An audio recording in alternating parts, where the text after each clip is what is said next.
Hi students, ఈ problem చూడండి. The ratio of income of Ramesh and Suresh is 5:7. The ratio of expenditure is 1:2.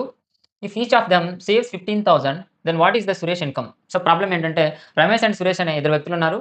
ఆ వ్యక్తుల యొక్క ఇన్కమ్ అనేది ఒకటి 5:7 రేషియోలో ఉంది. అయితే వాళ్ళ యొక్క ఎక్స్‌పెండిచర్ రేషియో అనేది 1:2గా ఉంది. వాళ్ళు ఏం చేస్తున్నారంటే ప్రతి ఒక్కరు కూడా 15,000 అమౌంట్ అనేది సేవ్ చేస్తున్నారు. అయితే what is the income of Suresh? Suresh income ఎంత? చాలా మంది ఏం చేస్తారంటే ఇన్కమ్ మైనస్ సేవింగ్స్ చేస్తారు. సేవింగ్స్ నుంచి ఎక్స్‌పెండిచర్ కడతారు. ఇదంతా చేస్తారండి. సో, మనకి ఎగ్జామినర్ ఏం అడిగారో చూడండి. సో, ఎగ్జామినర్ ఏం అడిగారు? What is the income of Suresh income? So, ఇక్కడ రమేష్ ఇన్కమ్ అనేది 5x, సురేష్ ఇన్కమ్ అనేది 7x అనుకుంటానండి. సో, ఎగ్జామినర్‌కి ఏం కావాలి? సురేష్ ఇన్కమ్ కావాలి. సురేష్ ఇన్కమ్ అంటే ఏంటి? 7x వాల్యూ కావాలి. సో, 7x వాల్యూ అంటే ఆప్షన్స్ మెథడ్ చూడండి. 7 యొక్క మల్టిపులే మన ఆన్సర్. 25,000 అవుతుందా? అవ్వదు.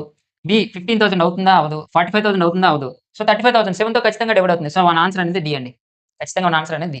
సో, ఈ విధంగా మనం ఈజీగా ప్రాబ్లమ్స్‌ని ఇలా చేయొచ్చు. ఈ షార్ట్‌కట్ కనుక మీకు నచ్చినట్లయితే మన ఛానెల్‌ని సబ్స్క్రైబ్ చేయండి. అలాగే మీ ఫ్రెండ్స్ అండ్ ఫ్యామిలీ మెంబర్స్‌కి షేర్ చేయండి. Thank you so much. Thank you all.